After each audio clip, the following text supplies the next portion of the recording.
ओम श्री साईनाथाय नमः। ओम श्री साईनाथाय नमः। ओम श्री साईनाथाय नमः। सभी साईं भक्तों को नमस्कार। साथियों, कथा प्रारंभ करते हैं। पिछले भाग में आपको सुनाया था, तात्या नगर गए हैं, अहमदनगर। चांदोलकर जी के पास उन्हें जाना है। चांदोलकर जी के पास से वो आए, उन्होंने एक 15 रुपया दे दिया। 15 रुपया शायद चवन्नी ठन्नी को बोलते होंगे, इसका हमें ज्ञान नहीं है। उन्होंने एक सिक्का दिया, तात्या लौट कर आए शिरडी और सबसे पहले द्वारका माई में आकर बाबा से मिले कि साईं, ये लो अपनी अमानत। चांदोलकर जी ने 15 रुपया दे दिया। बाबा ने कहा, अरे मुझे इसकी जरूरत थोड़ी थी, ये थोड़ी मांगा था मैंने। शायद तुम तात्या सुनना भूल गए थे। जाते वक्त मैंने एक बात बताई थी कि नाना साहब चांदोलकर जो हैं मेरे परम शिष्य हैं, संपूर्ण शिष्य हैं, जिनको याद दिलाने का वक्त आ गया है और इसलिए मैंने तुम्हें वहां भेजा था। तात्या कहने लगा, साईं, उन्होंने तो कुछ बोलने का मौका ही नहीं दिया, और सच मानो तो साईं, मेरी उनके आगे बोलने की हिम्मत भी नहीं हुई। बाबा ने कहा, कोई बात नहीं, तुम घर जाओ, थके हुए हो गए, आराम करो जाकर। उधर चांदोलकर साहब सोए। सुबह देर से जागे। देर से जागने की वजह, बाबा उनके सपने में उन्हें खंडोबा मंदिर भी दिखा रहे हैं, द्वारका माई भी दिखा रहे हैं, शिरडी का पूरा दृश्य दिखा रहे हैं। सपने में उन्हें पूरा शिरडी घुमा दिया। और चांदोलकर साहब सवेरे उठे, उनकी पत्नी उनके पास आई कि आज बहुत देर तक सोते रहे। चांदोलकर साहब ने तो कुछ अपने मन की बात नहीं बताई सपने की, लेकिन उनकी पत्नी कहने लगी, देखो ना, मुझे रोज एक ही सपना आ रहा है कि कोई फकीर मेरे पास आता है भिक्षा मांगने के लिए, और जब मैं भिक्षा लेकर आती हूँ तो वो गायब हो जाता है। ऊपर वाले का दिया हमारे पास सब कुछ है, और उसके बाद कोई भिक्षुक हमारे दरवाजे से वापस जाए, ऐसा शुभ नहीं है। सपने के चक्कर में रात को सोते हुए भी डर लगता है। पिछले काफी दिनों से एक ही सपना आ रहा है। दिन में आंख लग जाती है तो जरा सी देर के लिए भी आंख लगती है, तो सपने में वही बाबा भिक्षा के लिए आते हैं, और जब मैं भिक्षा लेकर आती हूँ तो वो गायब पाती हूँ। चांदोलकर साहब कहने लगे, ज़्यादा परेशान मत हो, ये एक चीज़ का इशारा है कि तुम बीमार पड़ जाओगी बहुत जल्द, अगर इन सपनों के चक्कर में पड़ी तो। इसमें ज़्यादा दिमाग ना लगाओ और अपने काम में लग जाओ। खैर, बेचारी क्या कहती, चांदोलकर साहब के आगे तो बोलने की किसी की हिम्मत ही नहीं थी। इधर बाबा द्वारका माई से निकले भिक्षा के लिए। भिक्षा के लिए निकले, रास्ते में गुजर रहे थे, ध्यान से देखा तो घर के सदस्यों को आवाज लगाई कि प्रभाकर, जल्दी बाहर आओ अपना सामान लेकर, तुम्हें प्रकाश भाई क्या जाना। प्रकाश भाई उनके साले साहब। क्या हुआ साईं? वो और उनकी पत्नी दोनों के दोनों अपना बक्सा लेके सामान, उल्टा सीधा सामान उसमें रखा और चल दिए कि तुम्हें प्रकाश भाई क्या जाना है। कुछ ही दूर चले होंगे बाबा के साथ कि ग्रामीण ने आके कहा, अरे प्रभाकर, तुम्हारे घर की छत गिर गई, और ऐसे गिरी है कि अगर तुम घर के अंदर होते तो शायद तुम बच नहीं पाते।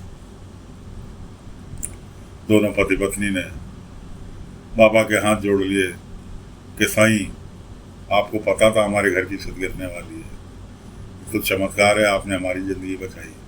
बाबा ने कहा, जिंदगी नहीं बचाई, मैंने कोई चमत्कार नहीं किया, खाली अपने आसपास की जगह पर निगाह बनाकर रहता हूँ।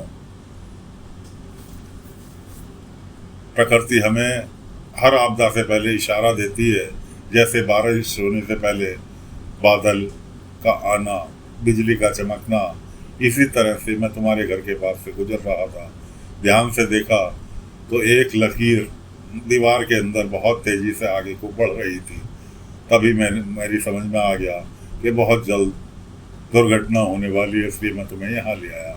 जाओ तुम प्रकाश भाई के यहाँ कुछ दिन रहो, इतने तुम्हारे मकान की मरम्मत होती है, इसलिए मैं तुम्हें प्रकाश भाई के यहाँ छोड़ने जा रहा था। जाकर कुछ दिन प्रकाश भाई के यहाँ रहो और अपनी घर की मरम्मत दोबारा से कराओ। उन्हें बातचीत करते छोड़कर साई ने कहा, मुझे कहीं जरूरी काम से जाना है। उन्हें छोड़कर बाबा दौड़ लगा लिए।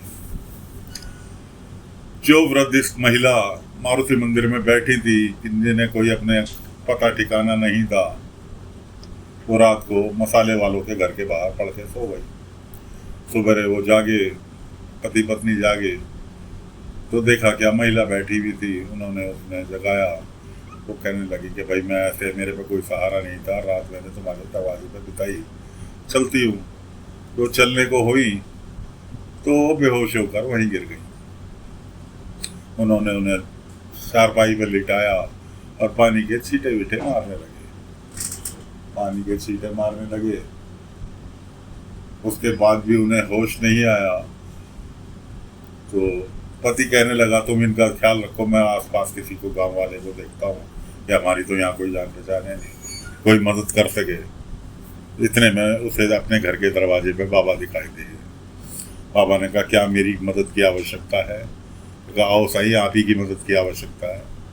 कि ऐसे ऐसे रात इन्होंने हमारे दरवाजे पे बिताई, हम तो सो गए थे पढ़कर। अब सवेरे उठी तो जाने लगी तो बेहोश होकर गिर गई। बाबा ने कहा, इनका नाम सरस्वती है और ये कल मारुति मंदिर में बैठी थी, मैंने इन्हें वहाँ देखा था और इनका कोई नहीं है। फिलहाल बाबा ने ऊदी पिलाई, ऊदी उनके माथे से लगाई, उनको होश आ गया। तो कहने लगी, साईं मैं आपको बहुत, कि आप कौन है? उन बाबा से पूछने लगी, आप कौन है? तो परिवार, जो मसाले वाला परिवार था, उनकी पत्नी कहने लगी, ये साईं है। अरे साईं आप हैं? मुझे नहीं पता, आपने मुझे उस मारुति मंदिर में भी पब्लिक से बचाया, मेरे लिए खाना भी भिजवाया, बहुत बहुत शुक्रिया साईं, अब मैं अब चलती हूँ। बाबा ने कहा, कहाँ जाओगी? कि जहाँ राम जी ले जाएंगे। बाबा ने कहा, शायद राम जी तुम्हें ठिकाने तक तुम्हारे ले आए। अब वो बाबा की बात सुनकर असमंजस में पड़ गई। बाबा ने उनसे, दोनों पति पत्नी से कहा, तुम जरा बाहर आओ, तुमसे बात करनी है। वो दोनों बाहर आ गए। बाबा ने उनसे कहा, देखो तुम्हें बच्चे के लिए एक तजुर्बेकार बुजुर्ग की आवश्यकता है, इनके पास आसरा नहीं है तुम्हें। अब वो पति पत्नी एक दिन पहले सोच ही रहे थे कि कोई बुजुर्ग होता, हमें तो बच्चे को क्या कहते हैं, कैसे पालते हैं, हमें तो ये भी नहीं पता, और कोई बुजुर्ग होता तो वो प्यार से बच्चे को रखता।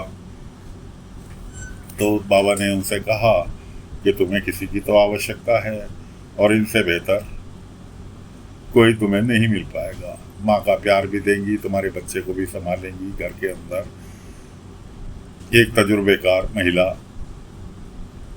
तुम्हें सहयोग करेगी। कहने लगे, साईं हमें कोई आपत्ति नहीं है, हमारे लिए तो अच्छा ही होगा।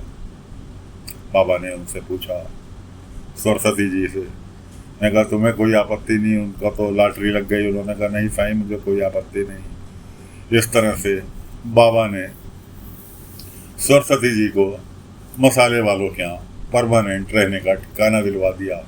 उन्हें एक बुजुर्ग महिला मिल गई जिसकी उन्हें आवश्यकता थी। दोनों ही अनाथ थे, पति पत्नी, इसलिए उन्हें कोई कहने सुनने वाला था नहीं, ना समझाने वाला था कि बच्चे कैसे रखे जाते हैं, कैसे पाले जाते हैं। इस तरह से उनके पास एक वृद्ध महिला हो गई, तजुर्बेकार महिला हो गई और उनको आसरा मिल गया। तो साथियों, फिलहाल कथा को यहीं विराम देते हैं। चांदोलकर जी को सपने में बाबा ने घेरना चालू कर दिया है। अब कब तक चांदोलकर जी बाबा के समीप आते हैं, देखते हैं। अगले अंक में आगे की कथा लेकर फिर हाजिर होंगे। तब तक के लिए आज्ञा दीजिए।